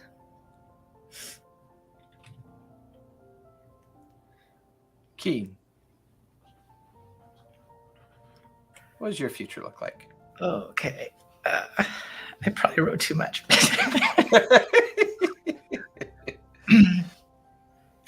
Okay. As the Grey Guardians went their separate ways, each of them pursuing their destinies and taking on new responsibilities, Keen felt a profound sense of loss. The family she had found in her companions was dispersing, and the uncertainty of the future weighed heavily on her heart. She returned to Taldori with Allura and continued to work as an agent, using her unique skills and experiences to protect the realm. And though she was grateful for Allura's support, Keen found herself struggling with powerful emotions that she hadn't really expected before. With Allura's guidance, Keen worked through the trauma of her past and slowly rebuilt the shattered pieces of her life. Even in the face of adversity, she pushed forward with resilience, eventually finding a newfound sense of security and stability with herself.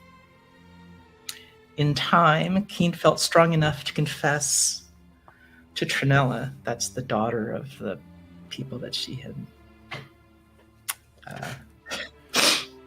taken out. A confession that drove an even deeper wedge between them. Trinella was horrified at what she had learned and could no longer trust Keen nor forgive her for her actions.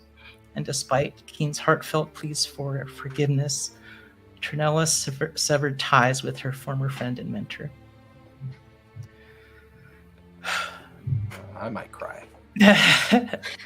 Devastated by this turn of events, Keen returned once more to Taldori, where Allura offered her comfort and support during this time of darkness. And despite this, no words could erase the hurt that lingered in Keen's heart. She had come close to redemption, but instead found herself further entangled in a complex web of regret and loss that she could not escape. Years passed, and Keen and Trinella eventually reconciled, but they never became as close as they once were. And despite their falling out, Keen kept her promise, ensuring Trinella's well-being through Allura, a continuous reminder of what could have been. Seeking to forge her own path and honor the lessons she had learned from her friends, Keen chose a new name for herself, Illyria, symbolizing the strength, resilience, and newfound sense of self-worth she had discovered. With Allura's support and blessing, Illyria left Taldori to embark on a new journey, determined to use her abilities to make a difference in the world. As the years passed and Illyria traveled, she found that the lessons of her Grey Guardian friends had taken root within her. Abraxas's craftiness resurfaced when she needed to think outside of the box in order to find a solution for unexpected problems. Quirk's trust in one's instincts led her to rely on her own judgment and push past any doubts that she had. Mira's kindness reminded her to be compassionate and to take into account the feelings of others, while Fredette's fearlessness encouraged her to take risks and ride the dragon. As Illyria traveled, she embraced her changeling abilities, became a living legend, a mysterious figure who intervened in the lives of those she encountered.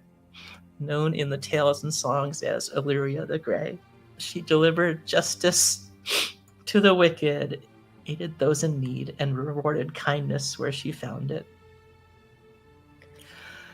As the years went by, the legend of Illyria the Grey grew, and she became a symbol of hope and inspiration for those seeking to overcome their own troubled paths.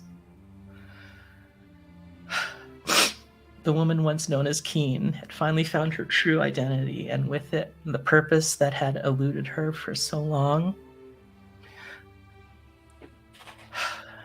After many years, rumors of Illyria's eventual passing began to circulate. Yet many refused to believe that the elusive changeling was truly gone. Sightings of mysterious figures bearing her likeness were reported, and whispers of her presence continued to echo throughout the land. The legend of Illyria the Grey lived on, her spirit woven into countless stories, inspiring future generations to find their own paths and to seek redemption and justice. And that's it. Sorry, it was so long. No, that's awesome. I loved it. That was beautiful. What's the future hold for Gork? Gork would return to his people in the Greying Lands. He would travel to the volcano of Kravagard. He would go to the crater at its peak and plant his flag, announcing to all that were there that any lands not yet claimed in the north would belong to him and his people, thus creating the very first Orc Empire. And while the kingdoms to the south would be at first glad that the many tribes of marauding orcs would be gone out of their lands, there was soon a feeling of discomfort. For the only thing more troublesome than a bunch of rampaging angry green boys is a unified empire. However, he would rule with honor as much as he could. His followers would soon come to call him the prophet, leading his people to a much brighter future than before. Though in the dark corners of the taverns and in the kingdoms to the south, many would simply refer to him as the Beast, seeing nothing more than a violent green orc, ready to fight anything and everything. In time, the north would grow, with roads being built by order of Gork. These would be known as the King's Roads, and were surprisingly safe to travel on.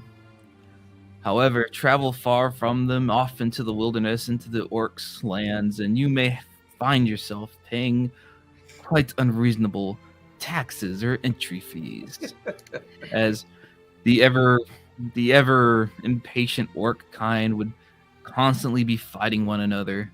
For this is a harsh land for a harsh people, and Gork would want them to stay strong. So they would be in a feudal state. The 13 great clans all fighting amongst each other, but relatively keeping the peace. The one main location in this north would be the city of Two Towers, where it was just the city of the Two Towers, the two siege towers. Here would be the trade hub for the entire north. It would be a live and vibrant place as people would settle down into peace after the end of the Calamity. Here, Gork would have commissioned the building of a great library. And in front of this library, there would be a great statue of a halfling with a funny little fox on her back. In time, there would be 4 great statues built throughout the kingdom. And in time, people would forget who they were and what they did, but all would remember that they were important to the creation of this new kingdom. But this was not like your ordinary libraries. For when you went inside, there are no books. Instead, you have many elderly beings, orcs, halflings, dwarves, elves, dragonborn, sitting around fires, all trained in the art of remembrance. As they would read books, and they would memorize the contents of them in their complete, and then would burn the books. The knowledge preserved in the minds as they passed this tradition down from one to the next. In the city, there would also be we'll call it a fortress, a small fortress where the chieftains would often meet. More of a drinking hall where rowdy parties would go on late into the night. And And in front of this hall would be the sly, roguish figure. Though many don't know, again, in time the name would be forgotten, but she would be remembered as a great hero who helped Gork forge this kingdom. And then the third in the city and last, in front of this scholarium, a great place where magic will be perfected, is the statue of a metallic dragonborn with great wings. And many would come here from all over, tribal shamans, sorcerers, and wizards to perfect their art of the arcane and the magic. However, there's one other place in this great north. Whereas when people settled in the peace, fortresses were not built, walls were not erected, they were not necessary, for peace had finally come to these lands, except for one, Mount Kravagard. I can't ever say that fucking right. I know, it's a hard one. Any who travel this far less traveled path to the volcano would soon set their eyes upon the greatest fortress ever created. With walls made of stone so big, it is said that only storm giants could have put them in place. With great doors forged by dwarves, reinforced by mithril and adamantium, with catapults and trebuchets and ballistae atop the wall, this was a formidable place. Few are allowed entry, for this is Gork's realm, where his tribe reigns supreme. As one would look up the mountain, you would see near the top great docks where brutal airships would moor. There are a few for trade coming and going, but here you see dozens of airships, silent, waiting to be awoken, for the sails to be filled with air, for the balloons to be full, to be called to war. For this was a fortress of warriors, ever ready, ever prepared for what would ever come next. However, at the very top of this volcano, one would see the coverings of a great tree. For Gork's standard placed there was made with a branch from a certain druid's magical tree. And this would take root in the volcanic soil and the snow, and would grow tall and large with its canopy covering the top of the volcano. In the crater, something unusual would happen. The snow would melt, and plants would grow. But these were no ordinary plants. For in this magical place, anything can grow in abundance. The herbs that alchemists use that can only be found in rare and exotic places would grow here in abundance. Even things from the Fae could be brought and planted in its soil. And in the very center in front of the tree would be the statue of a druid. Again, in time, the name would be worn down to where none would read.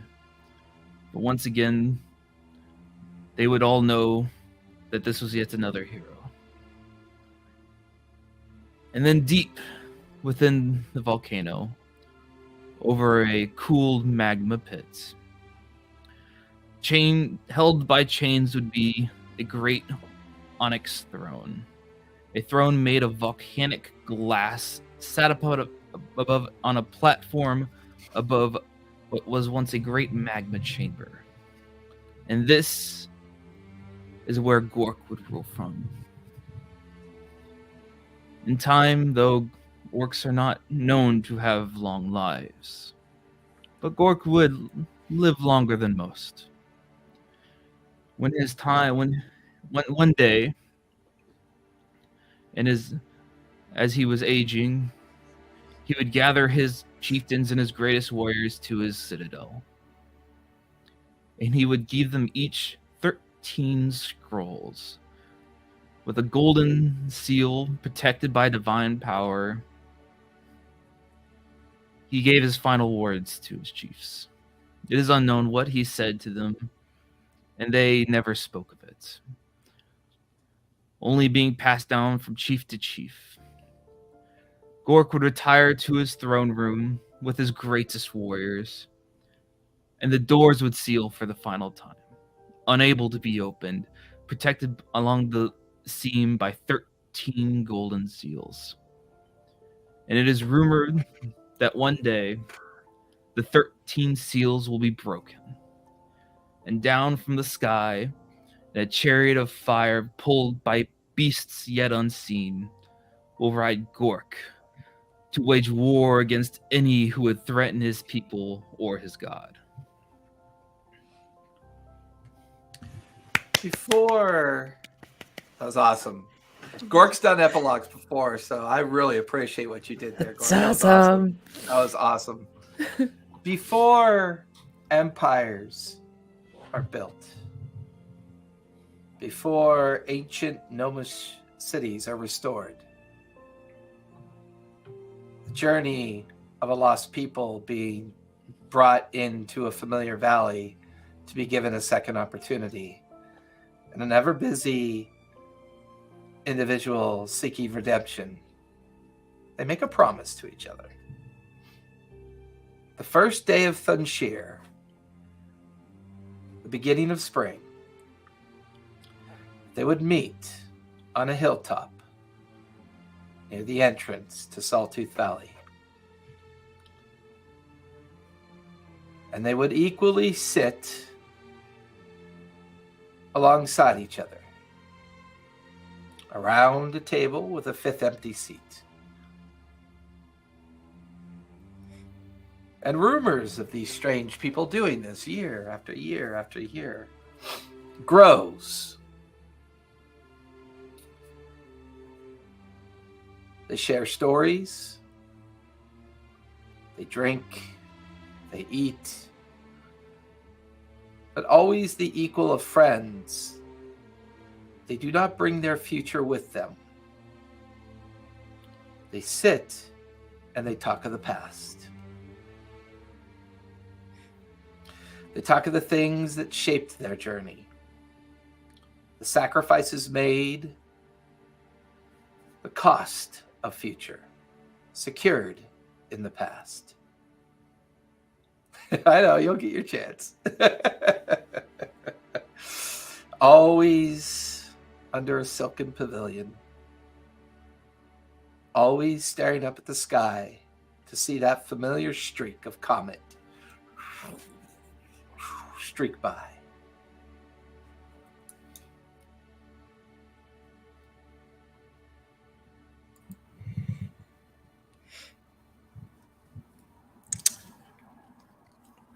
So we find Abraxas once the Citadel flips off. It like time loses all meaning. But then Abraxas comes to the realization that he can meditate on time within this Citadel and astrally project himself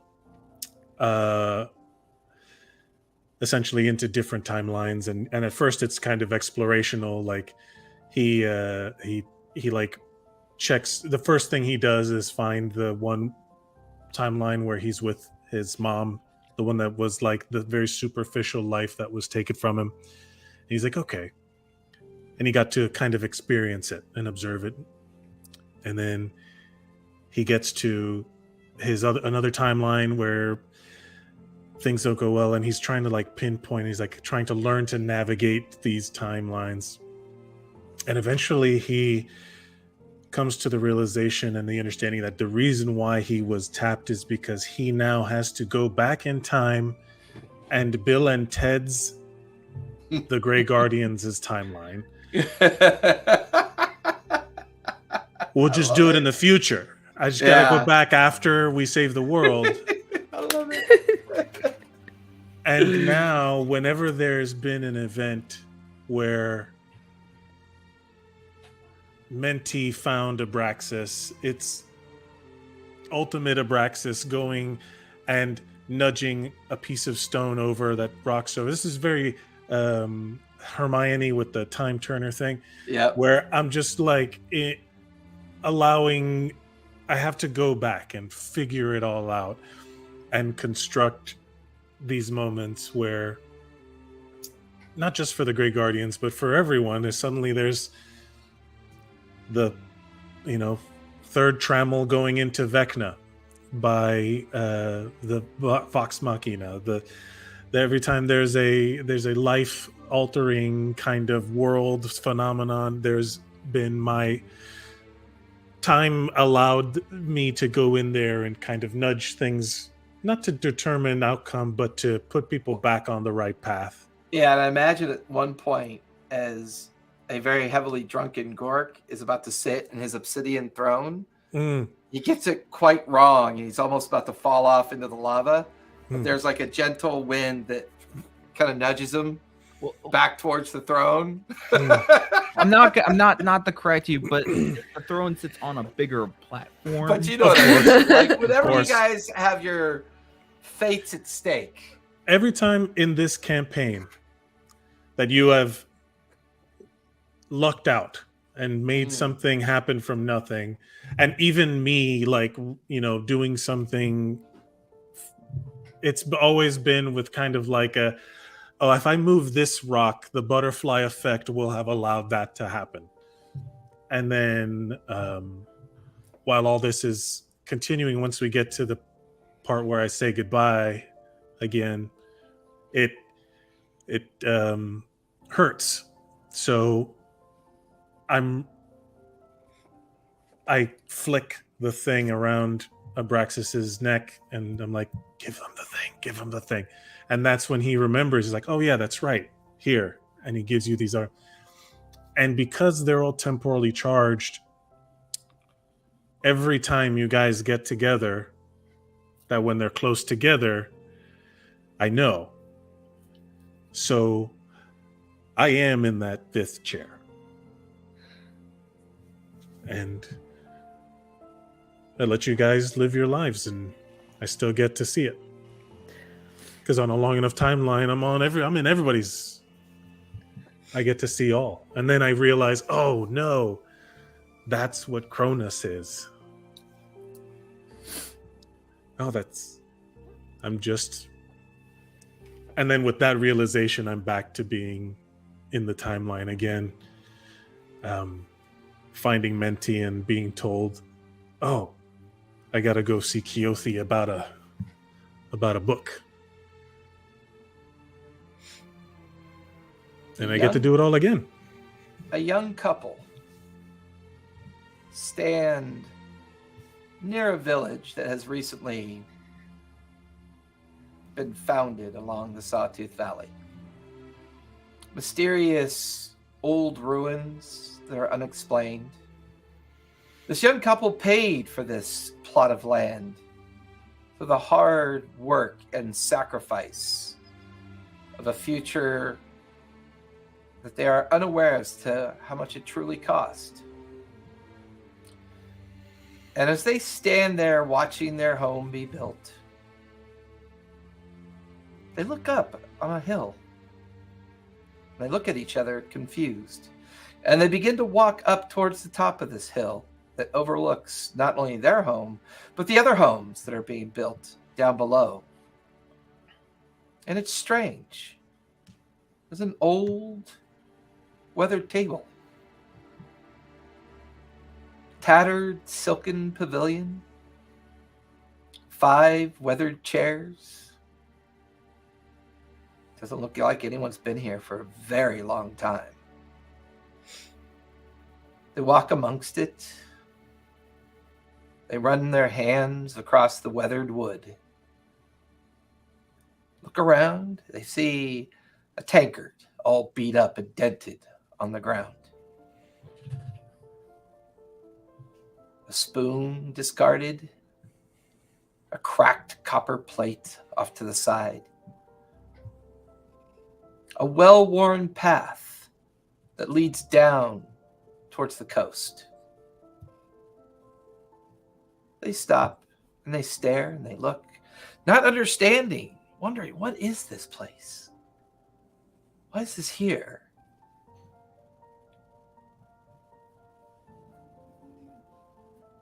But there's a bit of reverence, an acknowledgement. No one's disturbed this under all pretense, and they decide to leave it, just in case. Just in case. And as the young couple walk back down the hill, they stare at the myriads of crowds of people that kind of linger in new streets, new pathways, new homes, new futures. The young couple look up. Huh. A comet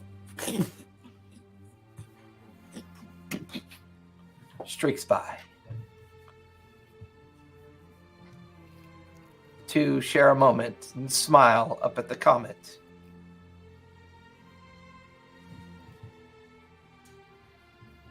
The young woman has her hand around a necklace that she's inherited from a very special friend. A 5-star pendant. And she walks. And that's it. We're done. I love endings. They're so much fun. Or are we? Roll for initiative. We got to fight this girl. Oh my God. 2 years. 2 years. Woo, it's been a while, Oh yo. man. Gork, that was great, Sam. I love that. You did great. Look at Cesare watching all the way to the end. Amazing. Thank you, Ches. By the way, EMP Studios built this. So Amazing. yes, they Yeah. built this new studio. Cesare is an amazing close friend of mine, and will always be an amazing close friend of mine. So, well, folks, that's it. This story has come to a conclusion. This tale is, well, for these 5 characters, have concluded. As we are now going to be off for the next 3 weeks, taking a breather, enjoying our Sunday evenings for a while. Mhm. And these 5 amazing people are going to write their next world that they're going to visit each other in, with whole new characters, whole new campaign, whole new everything. And we will be back. I'm thinking about the last week of April. That'll give us a solid 3 weeks to, do some writing, work together, and figure out what we're going to do next. I'm going to poke Mike and see if I can't get him to do a lot more artwork that we can use as I'd be the happy to. overlay and the backdrop, and have a lot of fun with that. Mm. I will say this much. This game is important because this is how you meet new people. This is how you learn discourse and trust. This is how you get your empathy muscle back. This is how you learn that it's okay to have safe spaces of fun and play in those spaces and remind yourself that we're not anything other than human. And that's what we are. And it's okay to be human and have these experiences. Be vulnerable. Tell stories. Talk to each other. Enjoy the limited amount of time that we have on this place. And do not miss out on these amazing opportunities. There are so many people out there that are alone and missing these opportunities. And I want you to find them and enjoy them and become someone new. Become something different. Don't be afraid to be yourself. Take some friends along with you and learn how to journey.